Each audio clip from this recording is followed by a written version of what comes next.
Dr.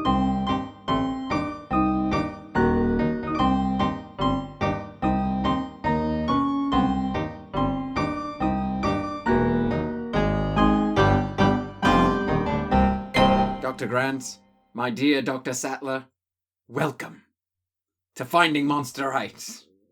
The show about finding monsters, right? Right. I'm Adam Grant. And I'm Allie the Doorlocks. And today's topic is... We're talking about not just any kind of dinos. We're talking about that dino moolah. Yeah. We're talking about bones. We're talking about invest in Bitecoin. Should we auction off dinosaurs as NFTs? Yes, inspired by both the, was it 2018 phenomenon? I don't fucking care, or no. Of Jurassic World Fallen Kingdom and their dinosaur auction. Phenomenon's a strong word. And the modern day phenomenon about NFTs. We should probably tell our audience what they are. Right, so Jurassic World Fallen Kingdom is a movie that I saw twice, and that's twice too many, and you saw 3 times, yes. Which is 3 times too many. It's... arguably 4. We talked about it in our Indominus episode, which we, good listen back to. Yeah, you joined me in listening back to a prior episode. It was very fun, except for the part where we, we accidentally predicted what we were going to say next. Okay, well, that's not relatable content. No, I guess not. And in the movie, in order to set up this following movie, they do a bad middle movie where it ends up with evil villains are buying dinos for hilariously low prices. Yeah, some of the prices that were listed for these dinosaurs, it was Ankylosaurus sold for $10 million. And I think it's been a running gag between us that, just how low these prices are. Yeah, the Indoraptor, the bidding starts at $21 million, and there's a scene where the guy's like, oh, we can't sell this, it's a prototype. That prototype just sold for $21 million. And he's saying that like it's the biggest sum of money. You own a dinosaur island, my guy. This is literally coming from an underground complex under his mansion. This mansion cost, if we're taking the average price of these dinosaurs here, this mansion probably cost about 1,000 dinosaurs. Yeah, and I don't know what he's trying to get his money back for. He's at such a loss that he's the only one supplying dinos. The expedition to send a paramilitary force to Isla Nublar and kidnap all of these dinosaurs and take them back and house them and feed them for however many days it took for all the supervillains to show up is way... You are getting no ROI, no Rex on investment. Not to mention, the price it would take to get all these supervillains in your basement. Mm. You think they're all just going to show up? They're that's definitely a sting. The political buy-in from getting them interested. And I guess the proper term for that's you're branding them for them. Mm. The Indoraptor, the big fancy one, which is just what if an Indominus Rex, but it was also part raptor again? And it's we talked about this last time. That's not a twist. I don't care that this dinosaur is also part this one specific kind of dinosaur. The raptors do not have a special status for me above the other dinosaurs. They're just kind of also there. Yeah, right. There's nothing particularly special about this one. And even in Jurassic Park itself, they're the stormtroopers. Yeah. It's not that cool. Their big accomplishment in the movie is doing what people sort of do sometimes, always. Yeah, open doors. Exactly. Anyway. They set the price. There's no reason that they should be, 7 digits figures. And this movie took place in 2018. And it shows. These numbers feel like holdovers from a script written 20 years earlier. Right, exactly. So, do you think we could get more money from them by selling them as NFTs instead? So, NFTs are non-fungible tokens, which is a confusing cryptocurrency concept from our modern century. Let's be clear about one specific thing. Okay. Before we scare off our audience. This is some bullshit. Yes, the NFTs are bad bullshit. Yeah, environmentally destructive because it costs a lot. It takes a lot of power to run a server that keeps these images on them. essentially it's like Let me put it this way. yeah. Imagine you go into the Louvre Mhm. and you see the Mona Lisa on the wall, and someone comes up to you and says, "Hey, do you want to buy the Mona Lisa?" And you're like, "Yes, sure." And it's like, "Okay, give me this money, and I'm gonna put your name on this little tiny plaque that's in the back room." Like in the electrical cabinet, it's a little sign that says, "You own the Mona Lisa." And he's like, "Great, can I take it home?" No, no, that stays here. What are you talking about? That doesn't move anywhere. You can have a print, like from the gift shop. Here you go, a picture of the Mona Lisa. You can say that you own it. This is yours. It's really stretching the definition of ownership. Yes, absolutely. And like a lot of art things, it's kind of a method for people with money to launder it, essentially. I have another, maybe more direct comparison. Okay. So I tweeted about this recently. You know that thing on like, zoo websites or the World Wildlife Fund where you can adopt an animal, meaning you get like a picture of an animal and a little certificate that says you adopted it and like a little plushie? Mm-hmm. That's basically NFTs for zoo animals. Right. You don't actually own them. You can't go to the zoo and take them out. Right, yeah. Yeah, so that's essentially the system here, and the popular one online is, I think this has roots back to the GME thing, Mhm. like Bitcoin took off, the GameStop stock was short stocked earlier this year, and a bunch of millennials finally got a portion of the stock market wealth, and a lot of crypto bros made out really well, and what rich people do is they purchase art to hide their money from taxes. And art usually pretty much just goes up in value. Just feed all your taxes to a dinosaur. They'll never look inside. Yeah, that's essentially what it is. It's that I've like, I'm going to put my money in this thing and say that it's valuable. And the value's just going up. And that's where the funds are being hidden. Ah. So apes was a big icon for them. A la War for the Planet of the Apes, apes together strong. Ah. So the icon of an ape, and in really shitty clip art form of an ape, is what a lot of these NFTs look like. Yeah, let me show you what the NFT ape appears as. NFT apes? This is the thing. Yeah, look, you see all these images? These are what the NFTs look like. The NFTs are all apes? They're all like this drawing of this monkey? A drawing of a monkey that with slight variations. This is usually what an NFT is.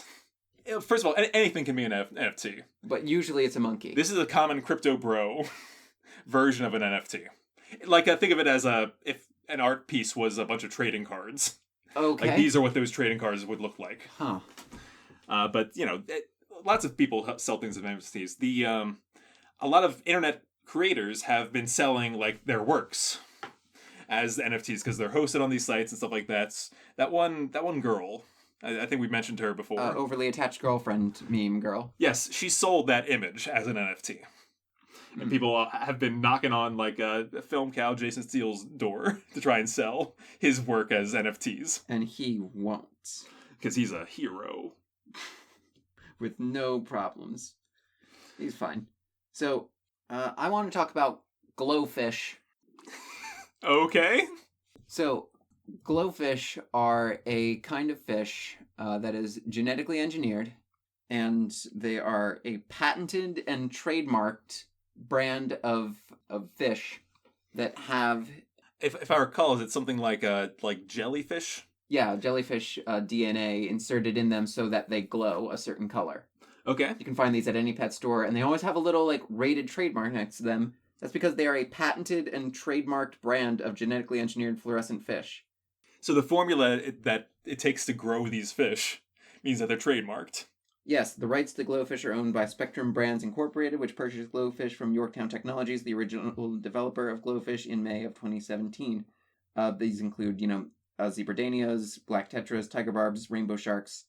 You can own the patent for the genome of an organism. This has been established, is what you're saying. That's essentially exactly the same concept as an NFT. What I'm saying is the genome of these dinosaurs is easier to transport and store than the entire living animal. Right, and in the same way that these guys are floating in a fish tank like the Mona Lisa. Right. If you're selling just, like, the DNA of an animal, like a DNA sample, Yeah.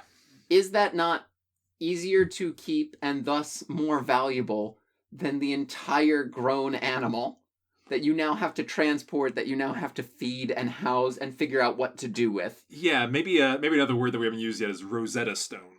So, a genome is like the NFT of the animal, right? Yeah. Because you can copy and paste however many you want from that information. Correct. And you are the owner of that individual. Yeah. So, what they're selling is the individual animals. They're selling the animals as animals. They are not selling the patents to the animals' genomes. Correct. They're just selling you, hey, here's an animal, here's a giant living DNA sample that you can clone for whatever purpose. Mm-hmm. But, like, I feel like there was an easier way to do this. So, let's say you're a rich person. Oh no. Oh no, he's back. It's Colonel H.M. Colonialism. I have returned from my various journeys. Oh god. Well, I have achieved great wealth in the lands beyond the stars. I have to think about that. Africa. I struggle to understand what you think stars are. But, so, if I offered you $10 million... $10 million? That's a lot of money. Yes, okay. A $10 million deal Mm-hmm. for a living dinosaur right now that you also need to figure out how you're moving it and everything. What do they eat? What dinosaur is it? Is it one of the strong boys? Yes. Okay. Emotionally. I'm sold. Here you go. Okay, wait, this How backfired. do I move it? This backfired. You know what? Don't you have a helicopter? I do. But it only has one hook. So I'll have to, grab it by the leg and it might be, flailing around. Is that okay? Is that good for it? Probably. Okay. Alright, good luck.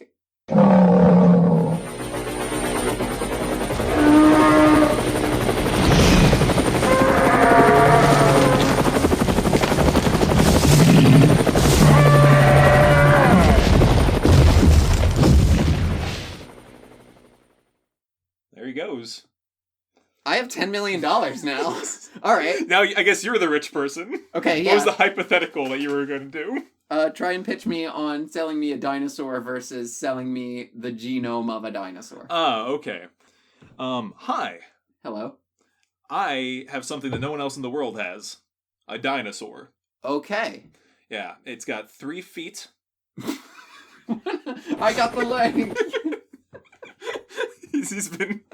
It's been terribly injured. Doesn't have long for this world, so it's a limited time offer. It's like a sand sculpture. I might trade it in at the dinosaur dealership.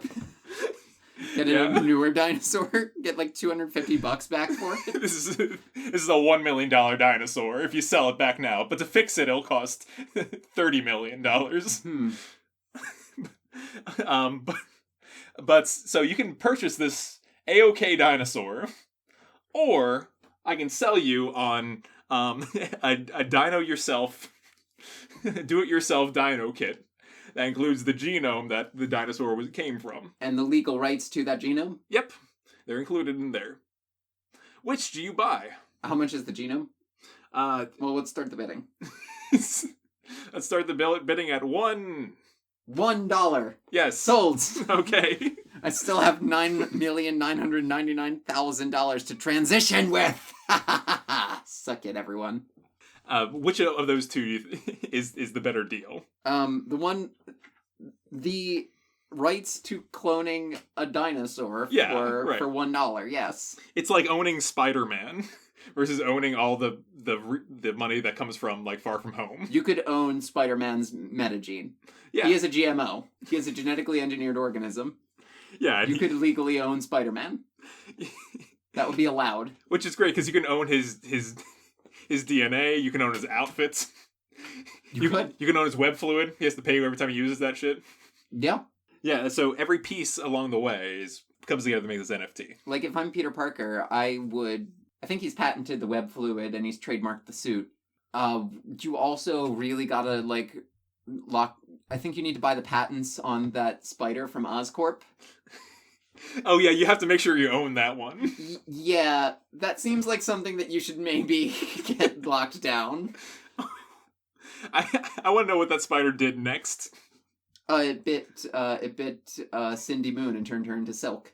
Yeah, I was gonna say the answer is I don't actually wonder that because I'm sure he's bit a dozen other characters, and he comes from a different universe where everyone's a spider. Oh, that rocks. So I'm sure. So, we should talk about purchasing a dino of our own. Because I clearly don't know what the going rates are. Right, yeah. You said $1. And it also said $10 million, so... Alright, so, at the undisclosed zoo in Philadelphia that I work at... Yes. We recently had a dinosaur exhibit. Mm-hmm. And this dinosaur exhibit featured some amazing dinosaurs, courtesy of Dino Don's robot dinosaur emporium and factory.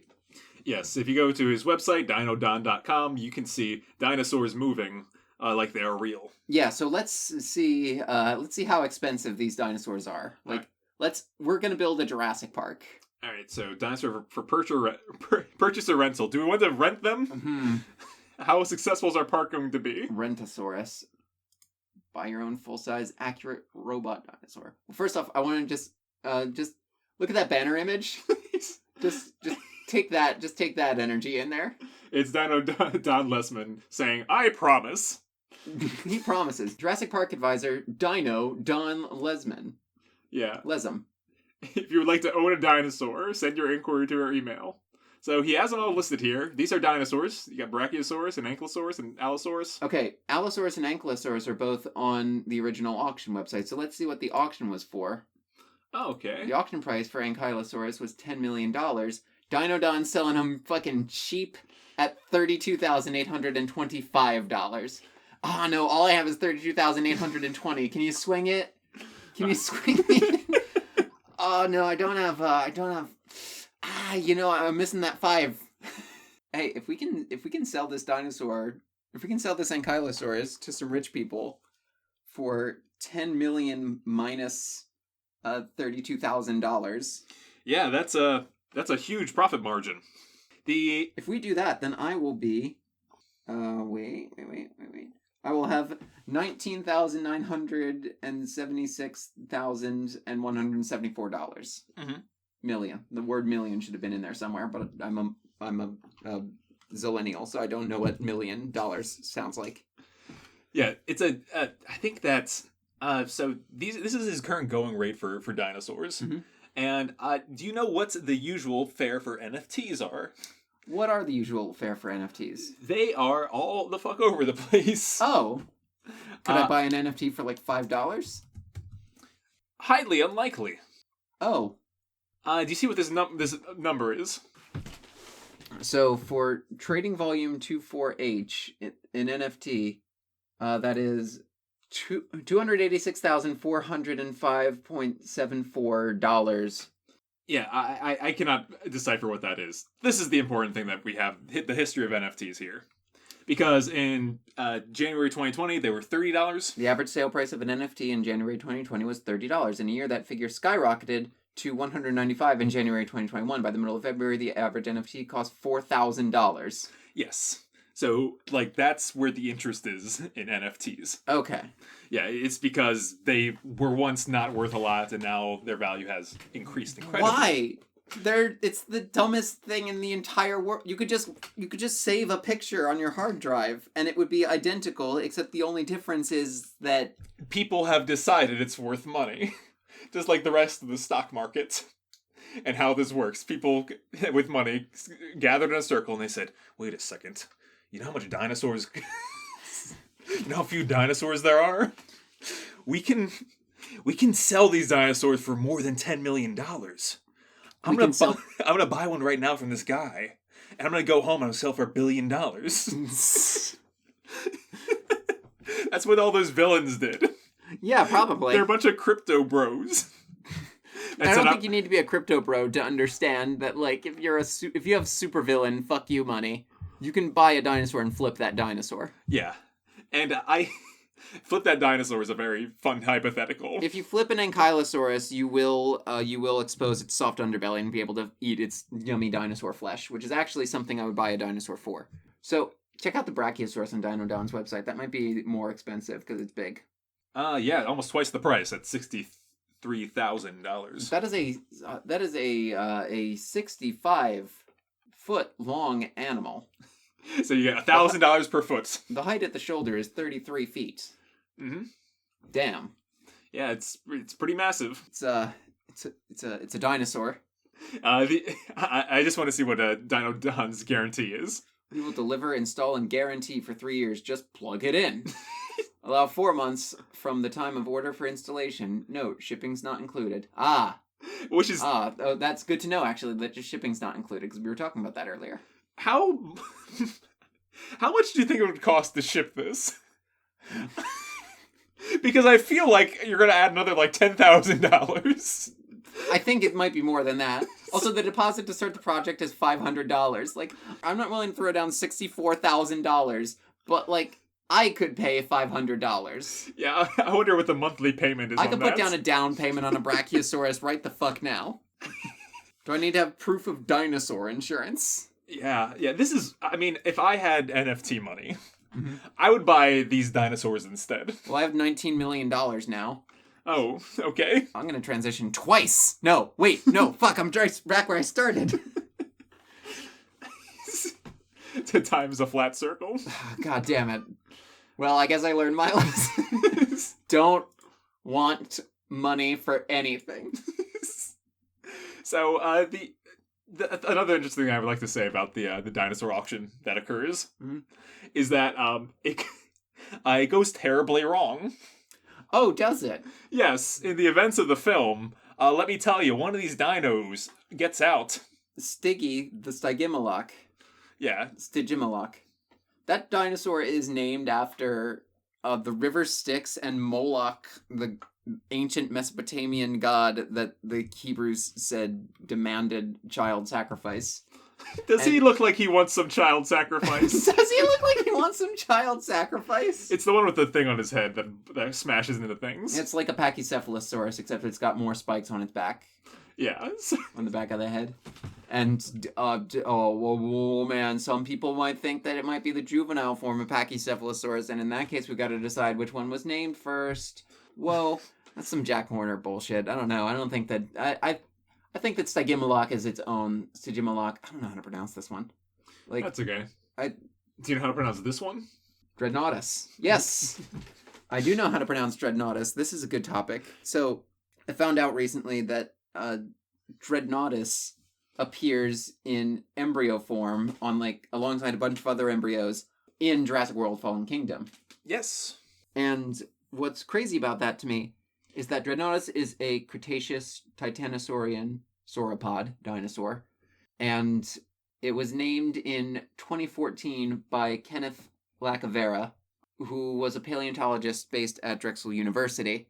That you worked, like, directly under, correct? I worked under... Yeah, I volunteered in his paleo lab a couple of times. I was a student of his in multiple different classes that he gave.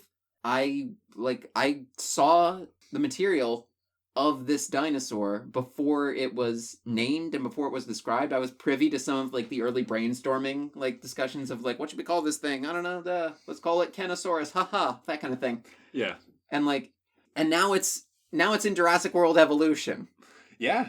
Yeah, so you're what's your Jurassic Park number then? My Jurassic Park number is 2. Yeah, you're very, very close to actual Jurassic Park. Yeah, I think so. And also, can we talk about, on the Dreadnoughtus Wikipedia page... Uh-huh. Can we talk about well, first off, like, yeah, look at this picture of Ken. Yeah. Like, fucking Ken. This is the dream of every paleontologist, to get this exact photo taken. Yeah, it's him. Well, describe it, because this is not a visual medium, this podcast. Okay. Close your eyes, listeners. Actually, you don't have to. You can look at whatever you're looking at right now. Picture it's a desert, though. A black and white desert, and in front of it is a man. And that man, it looks like he, like, was... Oh, you're Clint Eastwood's son. He's like, no, I just get that. He's squinting a bit and has a bit of scruff going on because he's in the field. He has like the geologist, like fisherman vest thing on. He's got an Indiana Jones hat, and he's sitting with his leg up and like one hand draped over it, showing off his sweets watch, his wedding band, and his cargo pants. It's the silliest picture I've ever seen, Ken. I'm sorry, man. Now, in real life, as you can tell from this picture, in real life, he's so humble. Yeah, no, I get it. That was a joke. But like this picture of him with the femurs, the fibula and the humerus of Dreadnoughtus, that's on floor 5 of the Papadakis Integrated Science Building. Like I took classes there. That's really neat. Yeah. Yeah, that's cool. This is the second closest you've gotten to a Wikipedia article. True. The first one is when we changed. Also, scroll up a bit to the second paragraph of the intro here. Here, I want you to read this. Oh. Drexel University paleontologist Kenneth Lacovera, who discovered the species, chose the name Dreadnoughtus. Dreadnoughtus? Dreadnoughtus, like Dreadnought, the ship. Dreadnoughtus, which means fears nothing, stating, I think it's time the herbivores get their due for being the toughest creatures in an environment. Which is... That has big, like... did you know that, technically, Tyrannosaurus Rex is, the strongest, most powerful dinosaur, technically? Like, it's very much like... Like, did you know that technically Triceratops is really tough? Like, yes, I did, Kenneth. Thank you. Actually, Wonder Woman is very capable. Yeah, no, that's almost like that's not even the low fruit I'm looking for. I'm looking for Superman is actually very compelling as a character. Oh no! I was talking about like a little child. Oh, like okay. A 8-year-old with like a dinosaur shirt who like knows all of me as a child. Understood. Who like has strong opinions about Kentrosaurus and how it's so much cooler than Stegosaurus. Look up Kentrosaurus really quick. I mean, you'll agree with me. I've known you since you saw Jurassic Park 3. I know that you take issue with the dinosaur that won in that movie, and have for decades. It's true. It's fair. Kentrosaurus. Yeah, see, look at the skeleton. Or, like, look at the thing. Tell me that's not cooler than Stegosaurus. Yeah, it's pretty cool. It's got so many extra spikes. Yeah, he looks more dangerous and more devilish. He's a little smaller, but he's got more spikes. I would take smaller and spikes. But back on topic here. Mm-hmm. So we're looking at selling dinosaurs. Yes. This auction that takes place in the film, there's clearly a smarter way of doing this, right? Right. Is it just the DNA, owning the DNA and, like, their genetic code is on, like, the dark web for people to purchase? Well, I don't think it's on the dark web. I think it's, like, somebody owns it and holds it tight. Okay. But, like, I thought of something. Dreadnoughtus, first off, there's all this controversy about the size of the thing because Ken says that it's, like, it's the biggest one that there is, and this one's just a baby. They get bigger, and, like, other people are like, actually, I think it's, like, a third the size, Ken. And he's like, no, because, like, then why would the legs be so big? And it's a whole back and forth. And honestly, like, as much as I want to paint Ken as, like, Ken, who I love dearly, as, like, you know, like, my dinosaur is bigger, nuh-uh. Like, he does make some fair points in his counter-arguments. I don't want to diminish anything. But, like, what's actually cool about Dreadnoughtus is that it is the most complete sauropod dinosaur, or at least the most complete titanosaur, ever discovered. Oh, okay.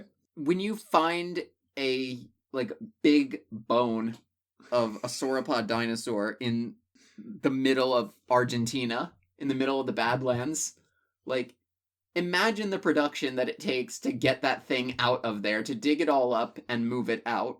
Oh, I imagine so. It's a lot of work, and it's a lot of money, and so, like, this one time they invested it, like, this is a good situation, we can do this.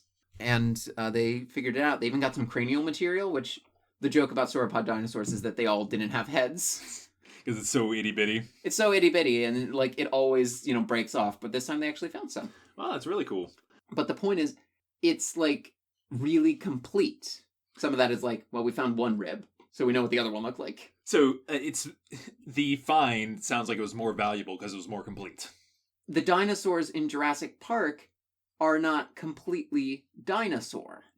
Oh, so because of how it's almost like you're selling Pokemon at that point. Yeah. Like you're selling something with like imperfect IVs or like but like dinosaur completeness, I guess, because like if you have like a velociraptor with some frog DNA patching the things or like some frog or some ostrich or whatever they put in there. Well, I mean, if the NFT that you're selling is that recipe, right, then as long as you label it as that, you're good. That's true also because like Doctor Wu has that my favorite scene in the new trilogy of Jurassic World movies is the scene where in the first movie he's talking to Masrani about like, you know, you didn't want accurate, you wanted more teeth. And what that implies is that dinosaurs in the Jurassic Park universe were like actually accurate dinosaurs, but the reason why they look like Jurassic Park dinosaurs is because Wu wanted them to look like, you know, like crazy monsters. Like what people thought dinosaurs looked like. Not crazy monsters. Like what people thought dinosaurs looked like. Well, versus what they learn about. The feather thing always comes up. And maybe he also gave Dilophosaurus a big frilled lizard fin. Yeah, exactly. It's the big chickens dinosaur theories versus the crazy lizards. Which we found out that Tyrannosaurus Rex was not... It was at least not entirely feathered. I think that it may have been fuzzier as an infant? As like a little Rex. Mm-hmm. And then like as it got bigger, it got less hairy. Kind of like how an elephant is. I see that. Because like, you know... They're fuzzy when they're born. Yeah. And even like a baby elephant is not like very fuzzy. Yeah. And that makes sense for the climate too, that it would have been in. Like integument would have been not really a big deal. Plus like a warm-blooded animal that size with feathers on it in that hot a climate would probably die. Yeah, it doesn't make sense evolutionarily. Right. And that's the other neat thing they get into when you talk about making genomes and stuff like that. Evolutionarily, things can start just doing whatever. Yeah. There's no advantages and there's no, like, if you want to make something that wouldn't function in the wild, you can. Mm. But to this point, it seems that the people that would get the most money in this exchange are the ones that start to do the genetic splicing. Yeah. Like those people that have those patents and stuff like that are now all of a sudden in the same way that NFTs boomed. Clone a little dinosaur, sell that as a pet. Well, also like... Think of like a little like Brachiosaurus like that's like 3 inches tall and it's in a little terrarium and you get to like have it walk around and you can feed it a little leaf. Oh my god. A bonsai Brachiosaurus. I want one. Yeah, that's just a little tabletop. Instead of like a cat, you get like a tiny itty bitty velociraptor. I'm actually I'm about to cry. At how cute the idea of a tiny dino on your desk is. Oh my gosh. Like that about that sized. No, smaller. Like a picture like a Brachiosaurus. Like that sized. Like a Brachiosaurus like this tall. Mm-hmm. Just like in a little fish tank. And like it's decorated to look like a big like Jurassic Park field and there's like 2 or 3 of them and they're all friends. Yeah, that sounds nice. So that's the other aspect of that. Sorry, I lost my train of thought there. Dinosaurs. What's your favorite dinosaur? I don't think I have one anymore. That's very sad. Yeah, it's kind of sad, isn't it? Why didn't you say the bald eagle, you fucking communist? Yeah, it's one of those where it's like That's a dinosaur. Basic versus... Like, I'm sure there's a very good one for me, like, down the line, but I'd have to compare them all. Adam, this is very sad. I don't have a favorite dinosaur? What's your favorite dinosaur? Coelophysis. I've loved Coelophysis since I saw Walking with Dinosaurs as a kid, because it's like, okay. Whoa. Okay. Dinosaurs are hard to spell. It's all, there you go. When you type in C, it turns, wow, it's a common misspelling, apparently. So, I've loved this thing since I saw Walking with Dinosaurs when I was a kid. And this is the quillfish of dinosaurs. What I like about it is that it is so slim and graceful. It looks like a knife. it's just like swan-like. It's like almost like a xenomorph. It's like sleek and its jaws are thin like a knife, and it's just beautiful in a way. And also it was a Triassic dinosaur. It was one of the first dinosaurs like around, and it was from North America. When I was a kid, I was big into like, what continent is this animal from, and like classifying them by that. So the fact that Coelophysis was found in North America was big to me. Although it was from Pangea, so like it was kind of from everywhere, really. Yeah, North America wasn't as Yeah. straightforward then. It was from the part of Pangea that would become North America. You see? Okay, yeah. Yeah. But no, so what's your favorite dinosaur? Like, okay, let's start with the 5 taxa of dinosaurs. The 5 taxa of dinosaurs are as follows. Okay. The theropods, the sauropods, ornithopods, marginocephalians, and thyracophorans. So, meat-eating dinosaurs on 2 legs, long-necked dinosaurs, like Stegosaur and Ankylosaurus, Triceratops-type dinosaurs and Pachycephalosaurus kind of dinosaurs, and then basically everything else, like Iguanodon and like Hypsilophodon and duckbills and all that kind of thing. So, of those 5, now you've circled in on Quetzalcoatlus. I will point out that is a pterosaur, not a dinosaur. Oh, are you sure though? Because it looks pretty cool. But for the listeners, this is a imagine a giraffe, but it's got like bat wings, it like connecting between its legs, and at the top of its head, it's got a giant like crane beak. And by giant, I mean like half the length of its neck. And like when he says giraffe, like you don't have to change the size. No, it is quite that big. It's about that big. Check out the scale. There's some theories that the Asdarcan pterosaurs, like Quetzalcoatlus, actually weren't flighted or were limitedly flighted. I could imagine. I don't see this thing flying around anywhere. Okay, so they do still have the really crazy long, fingers that make you think wings. So it would be weird if they weren't flighted. But like, I mean, look, probably spend a lot of time on the ground. I was once a 6-year-old boy. I know where the sharp tooths are where it's at. But T-Rex and like Velociraptor are real. I was so mad at Land Before Time when I was a kid because I knew all these dinosaur taxa names and no one else was like the sharp tooth, the long neck, and I'm like, we can know the big names. Yeah, right. You're capable of knowing those larger ones. Yeah. So, theropod dinosaurs. All right, I'm gonna throw some out there. T-Rex, Velociraptor. I know them. Yeah. Utah Raptor. You know Utah Raptor? It's similar to the regular raptor. No, well, big difference is that it's big. Imagine like a Velociraptor, like, the little, like, chicken-shaped, or, like, chicken-sized thing with, like, the little nibbly teeth and the feathers. Yeah. Imagine that, but, like, 18 feet long.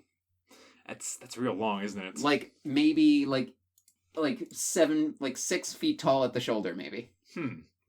Also, have you seen Spinosaurus lately? It's the one with the fin, right? It's the one with the fin right there. There's a picture of it. They found some hind legs in 2014, way after, the movie Jurassic Park 3 came out. And Spinosaurus has, like, short back legs that almost made it quadrupedal. They found some tail fragments that showed that it had, like, a big, like, tadpole-shaped thing. It was, like, a kind of aquatic dinosaur. Yes, I think I recall hearing about that. Yeah, so we're always learning new cool stuff about different dinosaurs. Which is why they're kind of a, it's like one of those things about like trans fats. When it's like, every couple of years you check in on them and they're like, oh no, they're good, they're bad, they're good, they're bad. In the same way, having a favorite dinosaur is almost having a favorite like moving target. I see you found the dinosaur Irritator. Yeah. So... he looks like a dodo bird that's a dinosaur. Are you seeing that with the face? I'm seeing this pose, yeah. Or this particular picture on Wikipedia. So Irritator was called that because some amateur like fossil hunters found a broken skull and they tried to restore it with plaster. And this bugged the experts so much that they named it Irritator. I mean, that's pretty fun. We talked about the Spinosaur. How about this other one? Monolophosaurus? Yeah. I think I'm looking for like the middle sibling Oh, of the meat eaters. okay, hang on. Type in Therizinosaurus. So Therizin. There we go. Therizinosaurus. Yeah. This is pretty good. I could get into this thing. Look at this fucking doof. All right, imagine like a. It's hard to describe.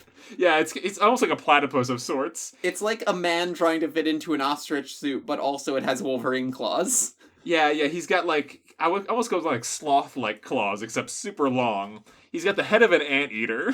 And also, this is a theropod dinosaur, so like the two-legged meat-eating types, except this one eats plants. Yeah, I think this is going to be the weird one. I like this guy a lot. There's also a similar... Look at this one where he's sitting! Oh my gosh, he's so fluffy! Yeah, it looks like if you started with like a bear body, like a black bear, and then you got 50% of the way to transforming into a platypus. He's so fluffy! Oh my gosh! Sorry, I'm very excited by this. You give him a real long like Linoon head. I'm gonna give you one more doofy-looking dinosaur. Okay. Dinochirus. Dinochirus, here we go. So, Deinoccheirus. There we go. Dinochirus. So, this is a dinosaur that was known only from the arms for the longest time, and then we found some skeletons, and we found out that it looked like this. Like, you know the Gallimimus from Jurassic Park? Yeah. We knew based on the arm shape that it was related to those things, so we just made it look like one of those, but extra big. Oh, it's and now it's like, it's got this, like, doofy ass hump right in the middle, and like this crazy duck beak. I was gonna say it's so sad that you see these awesome like I would call them like these awesome like attack arms, and then he's got this like he's shaped like a stairs. Imagine he's shaped like a stairs. Imagine like when were those arms discovered exactly in Mongolia? I'll tell you in a sec. Well, when was it named? 1970. Okay, so imagine like 40 years of build-up for what has the mega death arms, and then it's like this crazy duck that looks like stairs. I mean, that's pretty cool. And look how cool the hand claws are. Yeah, right? He's shaped like a staircase. I love him. And like, dinosaurs weren't even, for my money, the coolest or weirdest prehistoric animals. Like, I could get into look at him fighting the regular dinosaurs. You don't belong here. Yeah, he's all like, Misa, follow you through the ocean. The head in this picture is painted like Jar Jar Binks. And that's dead on. And this will be up on our Twitter page. Yeah, for sure. But, no, so like, there was cool stuff before and after the dinosaurs, or even at the same time, like we were looking at with Quetzalcoatlus. Sure, of course. So, like, if you had to pick a favorite between like Therizinosaurus and his between Therizinosaurus and Dinochirus. The Therizinosaurus. Oh, he's a little weirder. I'll give you that. Yeah, I think, I mean, he doesn't come with an era of disappointment. He's just kind of, everyone knows what this thing is. What's interesting, they found the claws first. Oh, yeah. For Therizinosaurus. Kind of a similar story. They found the claws first, and they thought it was the ribs of a turtle. And so I think Therizinosaurus means, like, big turtle lizard. Yeah, And then, like, they found, like, oh, this is not a turtle. Oh, fam, this isn't a turtle. Hey, wait, nothing about this is a turtle at all. And, like, it's kind of a similar story with these guys where they did find the claws and the arms first, and they were like, what kind of thing is this? And then the result was, like, all right. I mean, sure. Like, I was expecting a tack dino, but sure, it's got, like, a big, like, potbelly thing, and it uses its claws to, like, pull down branches into its mouth. Yeah, we got the same... This is the same art style as the other one. And in the same way that I want to get the Robert W. Morgan illustrator, I want to get his work. I want to get something done by this guy. Ooh. I want to just describe a dinosaur by parts and figure it out. Oh, man. Paleo art is so rich and so vast, and like frankly I have some YouTube videos that I might tweet out about it from like SciShow and stuff, but like it's cool. Yeah, absolutely. And let's bring it full circle. Paleo art is... Oh. I would definitely throw down for this as an NFT, because it actually kind of looks fucking good. You saw those shitty ass monkeys I showed you? Yeah, like, fuck those, like, 90s monkeys. 90s monkeys with, like, clown coloring, and they just look so busy and stupid. Look at this crazy dinosaur thing. If you're gonna put money on invisible things on the internet that destroy the environment in real life, it should be a kick-ass pencil coloring paleo art like this. Yeah. So, let's go ahead and let's rate Therizinosaurus for the final rating place. Should we do that or Indoraptor? I don't want to think about Jurassic Park 5 anymore. I agree. I've seen that movie too many times, by which I mean 2. I would rate the Indoraptor the exact same as the Indominus Rex. And maybe half as much, because it's twice as boring. Yeah, you're right. No, exactly the same rating I gave the Indominus Rex. Yeah, let's talk about the Therizinosaurus. Therizinosaurus as a monster and as just like a friend. You saw the size of this thing, right? He's like twice as tall as a human being. He's a big boy. There was a whole like group of Therizinosaurs, and he's the biggest one. Yeah, if we're talking I'd about... say more, like 3 times as tall. If we're talking about... Yeah, agreed. If we're talking about in a Jurassic Park film, why don't they have crazy guys like these show up? Yeah! With awesome Wolverine claws? Instead, it's all like the dinosaurs that, you know... Everyone knows. That look like dinosaurs. Yeah, I think it's almost scarier to see something that is as big as a dinosaur and you don't know it. Picture like some of like the, you know, prehistoric mammals and stuff, like Paraceratherium, which is just like a rhinoceros with a long neck and no horn. Picture like Megatherium, like the giant ground sloth. Didicurus is just an armadillo with like a spike club tail. Yeah, it doesn't have to be popular and marketable. Yeah, like... And that's like... You can make it popular and marketable. Look at how fucking fluffy this is. Oh, I yeah. want a plush of Erlinosaurus bellamanus. Yeah. Which...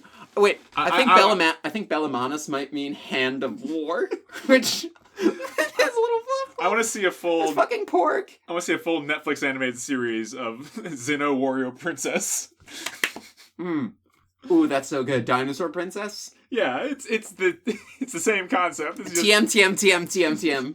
Yeah, we own the... get a patent on this. We'll sell it as an NFT. That's just IP. I think we do actually own that now.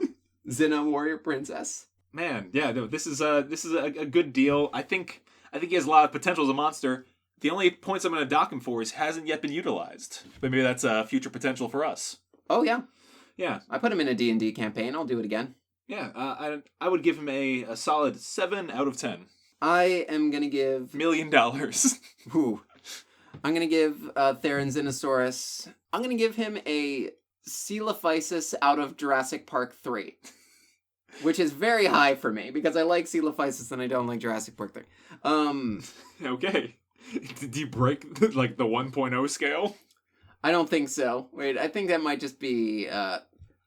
He's a real animal. I think my rule for real animals is 100%, so I'm just going to give him 65 million out of 65 million. All 66 right. million. Very much. That impact happened 66 million years ago, not 65. They readjusted the numbers recently. Again, it's one of those things where, yeah, okay, we'll check in again another 20 years. We'll see where the number's at then. Well, that's what science is. Yeah, which is good. It's a moving target. Exactly. It's like, yeah, we can admit when we're wrong. Sometimes it's happened. Yeah, well, thank you for joining us on this scientific exploration of dinos and the future of cryptocurrency. Which, hopefully... I hope NFTs go away forever. I hope they die. The only reason I would want them to maintain is if it is about dinosaur genomes. Yeah. Adam, could you just say exactly what I just said just now? About how you hope NFTs go away forever? Or you hope NFTs die? I hope NFTs die. Don't you mean extinct? Oh. Tune in next time when we... Oh, excuse me there. It appears that my dinosaur is missing most of the dinosaur. You're right. This is an outrage. I see. Here, do you see that phone that's kept on this pillow? I'm just gonna turn myself into the police. How's that sound? Sounds great to me.